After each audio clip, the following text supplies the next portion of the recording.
দর্শক, আপনাদের সবাইকে প্রীতি এবং শুভেচ্ছা জানিয়ে এক চাঞ্চল্যকর তথ্য নিয়ে আপনাদের সামনে হাজির হলাম। যে চাঞ্চল্যকর তথ্য আজকে সারা বাংলাদেশে টক অফ দ্য কান্ট্রি হয়ে গেছে। একদিকে ডক্টর ইউনূস, জঙ্গি ইউনূস জুলাই সনদ ঘোষণা করছে, আর এই জুলাই সনদের যে নায়ক বলা হচ্ছে, জুলাই সন্ত্রাসীরা বিমানে করে কক্সবাজার গিয়েছে হাঁস খেতে হাঁস মিটিং এ। সেই তথাকথিত কনস্পিরেসি নায়ক পিটার হাসের সাথে মিটিং করার জন্য গোপন অভিসারে গিয়েছে কক্সবাজারে, কিন্তু এই জঙ্গিরা কিন্তু সেটা অস্বীকার করেছে। আমরা প্রথমে দেখাতে চাই তারা যে অস্বীকার করেছে, এবং তারপরে আমরা প্রমাণ দিব। আমাদের সাথে উপস্থিত আছেন বিশিষ্ট রাজনীতিবিদ এবং রাজনৈতিক বিশ্লেষক জনাব শেখ ফরিদ। আমরা একটা ফরিদ ভাই প্রথমেই দেখতে চাচ্ছি, এনসিপি শীর্ষ নেতারা কক্সবাজারে পিটার হাসের সঙ্গে বৈঠক অস্বীকার, পিটার হাসের সঙ্গে বৈঠকের কথা অস্বীকার করে খালেদ সাহেব বলে তারা কক্সবাজারে ঘুরতে গেছেন। তারপরে জুলাই অভ্যুত্থানে বর্ষপূর্তির দিনে ঢাকায় যখন রাষ্ট্রীয় উদযাপন চলছে, জাতীয় নাগরিক পার্টি এনসিপি শীর্ষ 5 নেতা তখন কক্সবাজারে, সেখানে একটি হোটেলে তারা সাবেক মার্কিন রাষ্ট্রপতি পিটার হাসের সঙ্গে বৈঠক করছেন বলে একাধিক টেলিভিশন খবরে বলা হচ্ছে। এটা হলো একটা বিষয়, এবং এটা যে আমরা কনফার্ম হয়েছি সেটা আর একটা জিনিস আপনাদেরকে দেখাই, তাহলে দর্শকের আরো ক্লিয়ার হবে। দেখেন, গোপন মিটিংয়ে এই যমুনা টিভিটা প্রচার করার পরেও কিন্তু বন্ধ করে দিয়েছিল, কিন্তু সেটা ডকুমেন্টস আমাদের হাতে চলে আসছে। আমরা একটু দেখাতে চাই সেখানে তারা পিটার হাসের সাথে গোপন মিটিং এ গিয়েছে।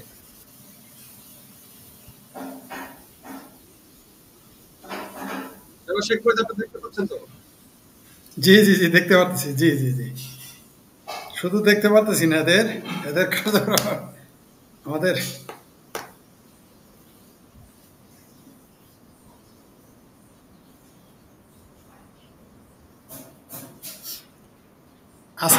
আজকে তো ঈদের দিন। আজকে এরা এখানে কেন, ঢাকায় না থেকে? হ্যাঁ, এই যে দেখেন, আপনার গাড়ি থেকে নেমে তারা ভিতরে ঢুকছে, পুরো স্পষ্ট ভিডিওতে ক্যামেরা রয়ে গেছে। অথচ তারা অস্বীকার করেছে তারা এখানে আসেনি, বা প্রথম তারা অস্বীকার করেছে, পরবর্তীতে বলছে ঘুরতে এসেছে।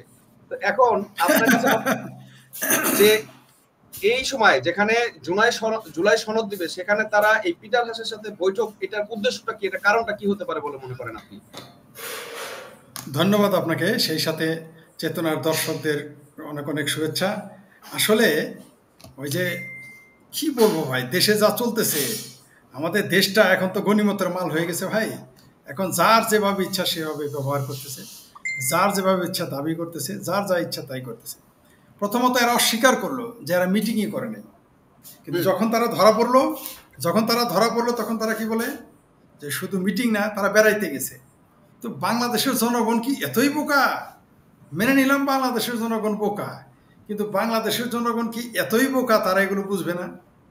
বাংলাদেশের জনগণ কি এরা কেন যে এত বোকা মনে করে, বা কোনো দেশ, কোনো দেশের গোয়েন্দা সংস্থারা এত বোকা যদি মনে করে, তাহলে সেটা ভুল হবে।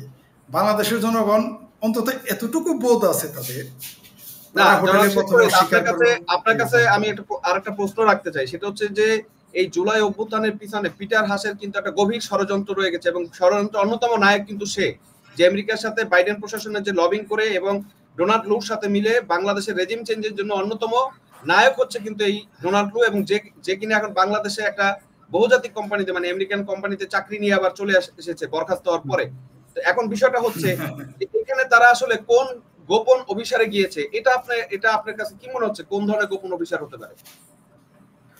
এটা হচ্ছে বাংলাদেশের সার্বভৌমত্ব, খনিজ সম্পদ, বাংলাদেশের করিডোর, এই সবগুলোর অভিসার চলতেছে এখন। মানে যদি আমরা আঞ্চলিক ভাষায় বলি, তাহলে ওই যে একটা কথা আছে যে কইলে মায়ের খায়, না করলে বায় পা আইঠা খায়। আমাদের দেশের অবস্থাটা হয়ে গেছে এখন এরকম। এই যে এরা এত কিছু করতেছে, এরা মনে করতেছে বাংলাদেশের জনগণ কিছুই বুঝতেছে না, বাংলাদেশের জনগণ খুব বোকা, বাংলাদেশের জনগণের মাথায় বুদ্ধি নাই, বাংলাদেশের সাধারণ মানুষ কিছু বুঝে না। সবই বুঝে। এরা যদি মনে করে যে বাংলাদেশের জনগণ কিছুই বুঝে না, তাহলে তারা বোকার স্বর্গে বাস করতেছে, যা আপনাকে একটু আগে আমি বললাম। আসলে এরা নিজেরাই নিজেদের ফাঁদে ধরা পড়তেছে, এরা নিজেদের ফাঁদে ধরা পড়ে একে একে নিজেদের যে তারা যে একটা বদমাইশি করতেছে, তারা যে একটা কনস্পাইরেসি করতেছে, ষড়যন্ত্রের মধ্যে তারা আছে এবং করতেছে, এটা তারা নিজেরাই ধরা দিয়ে দিতেছে, নিজেরাই প্রকাশ করে দিচ্ছে। একটা মানে জি জি জি, চমৎকার বলেছেন। আমরা আরো একটা তথ্য আপনাদেরকে একটু দেখাতে চাই, যেখানে অস্বীকার জি করা জি জি হচ্ছে। দেখেন কত গোপন ভাবে অস্বীকার করছে, এবং তার প্রতি উত্তরটা আমরা শুনি।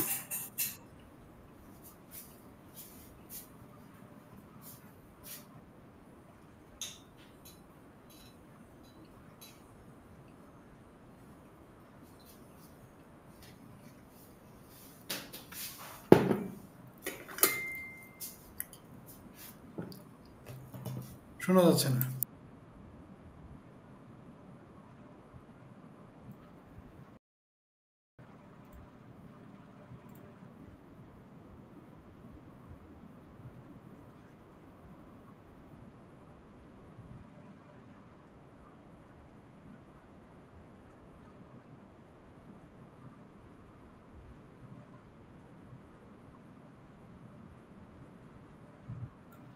জনাব শেখ ফরিদ শুনলেন, তারা না এসেছে, কিছু কখন এসেছে। পুলিশ কিছু এখানে একটা কথা বলতেছে, তারা তো কিছু শোনা রাজনৈতিক দল, প্রোটোকল প্রোটোকল কিছু দিব না, কিছু দিব কিছু কেন? শোনা কিছু শোনা যায় নাই তো।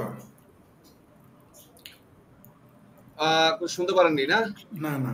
আচ্ছা, আবার একটু আমরা প্লে করি। আচ্ছা, এখানে জি শোনা উনি যায়। বলতেছে যে এই সাংবাদিক ফোন দিয়ে ওনার কাছে জানতে চাইলো যে ওনার কখন এসেছে। জি আবার আপনি কি শুনতে পাচ্ছেন? অডিও শোনা, আপনার কথা শুনি, কিন্তু ওই যে ভিডিও যেটা, অডিও যেটা শোনাচ্ছেন সেটা শোনা যায় না। আপনি কি অডিওটা শুনতে পাচ্ছেন? না না না, আপনার কথা শুনি, কিন্তু যে অডিওটা শোনাচ্ছেন সেটা শোনা যায় না। দর্শক শুনতে পারতেছে কিনা আমি জানি না। আসলে আমরা এখানে শুনতে পাচ্ছিলাম, আপনি তাই তাহলে আমার কেন রেকর্ডিং। পাচ্ছেন না সেটাই আমি একটু দেখতে হবে। আচ্ছা, এখানে এই সাংবাদিককে, এই পুলিশ অফিসারকে ফোন দিয়েছে, জানতে চেয়েছে যে আহ, উম, ওনারা কখন এসেছে। তো উনি যেটা স্বীকার করলো যে ওনারা কখন এসেছে আমরা সেটা জানি না। আপনাদের কাছে কি আপনি তথ্য একটু আছে দেখেন তো তারা এখন কখন এসেছেন, এবং আপনাদের কাছ থেকে এই কি যে কোনো প্রোটোকল এখন শোনা নিয়েছিল শুনতে কিনা? যাচ্ছে। পাচ্ছেন? না না না, এখন আমাদের এখন কোনো শোনা যাচ্ছে, প্রোটোকল তো বোঝান আপনাদের বোঝান। দেখেন ভিডিও টিডিও আছে, আমরা প্রোটোকল আমরা তো জানতামই না তারা আসবে। প্রোটোকল কেন দেবো, তারা তো এখন রাজনৈতিক দল। কখন এসেছেন এবং আচ্ছা, আপনাদের কাছ আবার থেকে কি কোনো প্রোটোকল নিয়েছিল কিনা? না না না, আমাদের কোনো প্রোটোকল তো আপনাদের দেখেন ভিডিও টিডিও আছে, আমরা প্রোটোকল আমরা তো জানতামই না তারা আসবে। প্রোটোকল কেন দেবো, তারা তো এখন রাজনৈতিক দল, কেন প্রোটোকল দেবো ভাই? আচ্ছা আচ্ছা, এমনি কি তথ্য আছে, বা তারা কি কয়টার দিকে এসেছে, বা আপনাদের যে ডিএসবির কোনো তথ্য, বা কয়জন তো আসছে? আমরা ওই 11টার সময় ওই যে এয়ারপোর্টে আসছে তারা 5 জন, ওখান থেকে রয়্যাল টিলিপি গেছে, ওখানে এখন আছে। কোনো মিটিং টিটিং আমার জানা মতে কোনো মিটিং টিটিং এরকম কিছুই হয় না। তারা 5 তলা 3টা রুমে পাশাপাশি অবস্থান করছে।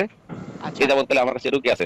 আর আপনার জি, জনাব ফরিদ, এখানে উনি বলল যে ওনারা এসেছে, ওনাদেরকে আমরা প্রোটোকল দিব কেন, ওনারা তো রাজনৈতিক দল। তাহলে এই যে এতদিন সেনাবাহিনী, পুলিশ, বিডিআর তাদেরকে প্রোটোকল দিয়ে সমস্ত বাংলাদেশে ঘুরিয়ে নিয়ে আসলো, সেই প্রোটোকল কিভাবে পেলো? এখন যদি তারা প্রোটোকল না পায়, তাহলে এই প্রোটোকল, এখন তারা প্রোটোকল কেন দিবে না গোপন বৈঠক বলে?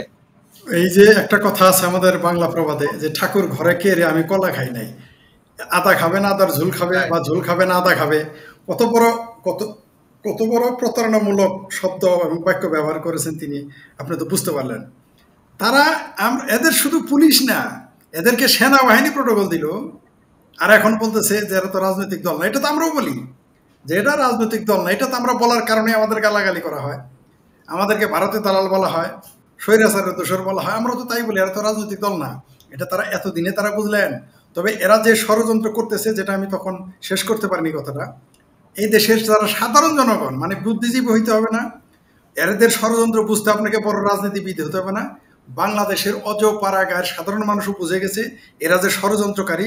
এরা তো ক্ষমতায় এসেছেই ষড়যন্ত্র করে, সুতরাং এরা তো ষড়যন্ত্র করবেই, এটাই স্বাভাবিক। এটা তো নতুন কিছু না। তবে বাংলাদেশের জনগণ, মুক্তিযুদ্ধের পক্ষের জনগণ হুম। এই ষড়যন্ত্রকে কঠোর হস্তে দমন করবে, আপনি নিশ্চিত থাকেন। না, একটা জিনিস, তাহলে এই যে পুলিশ অফিসার, এই যে ওসি অস্বীকার করলো যে প্রোটোকল কেন দিব, এখন তার চাকরি কি থাকবে নাকি চাকরি চলে যাবে, কি মনে হচ্ছে? আমরা তো এদের খেলা দেখতেছি, কখনো এরা পোস্ট দিয়ে পোস্ট ডিলিট করে, কখনো এরা বক্তব্য দিয়ে বক্তব্য প্রত্যাহার করে। এখন এই আমার মনে হয় তাকে এটাই শিখিয়ে দেওয়া হয়েছে যে যেহেতু ধরা পড়ে গেছি, আপনি এই কথা বললেন। এটা কিন্তু তার বক্তব্য না, আপনি তাই ভয় পান না চাকরি যাবে। তবে এটা তাকে শিখিয়ে দিছে। যাদের ঢাকা শহরে হাঁচি দিলে যাদের খুঁজে পাওয়া যায়, আজকে ঢাকা শহরে এই সমস্ত এনসিপি গ্যাং, জামাতের গ্যাং, বৈষম্য বিরোধী গ্যাংদের আজকে ঈদের দিন, তারা আজকে কক্সবাজারে গেছে কি ইয়াবা খাইতে। কক্সবাজারে কি কাজ গেছে, ইয়াবা খাইতে না ইয়াবা বেচতে, না, নাকি আর এখানে ইয়াবা ডিলার আপনাকে, হয়েছে। জনাব শেখ ফরিদ, আপনাকে একটু আপনাকে আমি একটু মনে করাই দিই, এর আগেও কিন্তু কক্সবাজারে বেশ কয়েকবার তারা মিটিং করেছে, গোপন মিটিং, এবং সেখানে কিন্তু শীর্ষস্থানীয় অনেক সন্ত্রাসীদের সাথে, জঙ্গিদের সাথে মিটিং করেছে। তার মানে কক্সবাজারে বসে কি এই সমস্ত নাটের বা সমস্ত চক্রান্তের মূল পরিকল্পনা চলে কিনা? কোনো সন্দেহ নাই, তারা তো সেখানে হানিমুন করতে যায় নাই, তারা সেখানে ডেটিংও করতে যায় নাই। এই যে যারা এখানে গেছে এখন, এই সমস্ত নাবালকেরা কি ওখানে ডেটিং করতে গেছে? তাদের ডেটিং করার জন্য তখন হোটেল কন্টিনেন্টাল আছে, যেখানে বিলও দিতে হয় না, চাইলেই টাকা তাদের চাহিদা মাত্র লোকজন দিয়ে দেয়। বসুন্ধরা থেকে চলে আসে, অন্যান্য গ্রুপ থেকে চলে আসে, আবার হোটেল কন্টিনেন্টাল আছে, হোটেল রেডিশন আছে, ওইগুলো রেখে তারা কি ওইখানে গেছে? ওইখানে কি ডেটিং করতে গেছে না হানিমুনে? আসলে তো তারা ওইখানে একটা ঘটনা ঘটাইতেই তো গেছে, ওইখানে তো একটা পরিকল্পনা করতেই গেছে। আর এই পরিকল্পনা এই রোহিঙ্গা প্রসঙ্গে এতে কোনো সন্দেহ নাই। এই জঙ্গি রোহিঙ্গাদের যে তারা পরামর্শ দিতে গেছে, বা এই রোহিঙ্গা নেতাদের সাথে তাদের যে বৈঠক হচ্ছে, এবং দেশি বিদেশি আন্তর্জাতিক ষড়যন্ত্রকারী সশস্ত্র গোষ্ঠী এবং বিদেশি গোয়েন্দা সংস্থা, এমনকি এখানে পাকিস্তানও থাকতে পারে, হতে পারে সেখানে পাকিস্তানি গোয়েন্দা সংস্থা সেখানে উপস্থিত আছে, হতে পারে সেখানে তুরস্কের গোয়েন্দা সংস্থা সেখানে উপস্থিত আছে। আপনার অবশ্যই মনে আছে কয়েকদিন আগে এই ইরান আর এবং আফগানিস্তান পাকিস্তান সীমান্তে বাংলাদেশের লোক ধরা পড়েছে। আপনারা এর আগেও শুনেছেন যে 36 জন নাকি 37 জন বাংলাদেশের জঙ্গি সন্ত্রাসী কর্মকাণ্ডের সাথে জড়িত এরা মালয়েশিয়ায় ধরা পড়েছে। তো সুতরাং ওইখানে কি কি হচ্ছে এটা সহজে অনুমেয়, কোনো সন্দেহ নাই রোহিঙ্গা সন্ত্রাসী জনগোষ্ঠীর সাথে তাদের আলোচনা হচ্ছে। এমনকি এটাও আমরা জেনেছি যে রোহিঙ্গারা রাজনৈতিক দল গঠন করেছে। হাস্যকর ব্যাপার, একটি বিদেশি, যারা সকলেই বিদেশি এবং আশ্রিত, তারা বাংলাদেশের রাজনৈতিক দল গঠন করে ফেলেছে। সুতরাং এগুলোর সাথে 1 যোগ 2 যোগ 3 যোগ 4 যোগ 5 যোগ এভাবে যোগ করতে থাকেন, তাহলে বোঝা যায় একটা গভীর ষড়যন্ত্র করা হচ্ছে এইখানে বসে। ধন্যবাদ, ধন্যবাদ শেখ ফরিদ, চমৎকার বলেছেন। আমি আশা করি বাংলাদেশের মানুষের বুঝতে আর বাকি থাকবে না, এবং বাংলাদেশের মানুষের, আমার মনে করি আসলে একটা বছর আগে একটা তারা অভ্যুত্থানে অংশগ্রহণ নিয়েছে, হয়তো সেই জায়গা থেকে তাদের আলসেমি চলে আসে, কিন্তু আমি বাংলাদেশের মানুষকে বলবো যে ভাই, আপনারা এই জুলাই সন্ত্রাসীদেরকে প্রতিরোধ করেন এবং এদের প্রতিহত করেন, এবং এই ইউনূসকে অতি দ্রুত যদি উৎখাত না করতে পারেন, এই বাংলাদেশে একজন নাগরিক হিসেবে গর্ব নিয়ে আপনি বাঁচাটা মুশকিল হয়ে যাবে। এবং সেখান থেকে আমি আপনাদের প্রতি আহ্বান করব যে এই জঙ্গি ইউনূসকে উৎখাত করার জন্য আপনারা সবাই রাজপথে নেমে আসেন এবং একে প্রতিহত করুন। ধন্যবাদ সকল দর্শককে, ধন্যবাদ জনাব শেখ ফরিদ আপনাকে। ধন্যবাদ।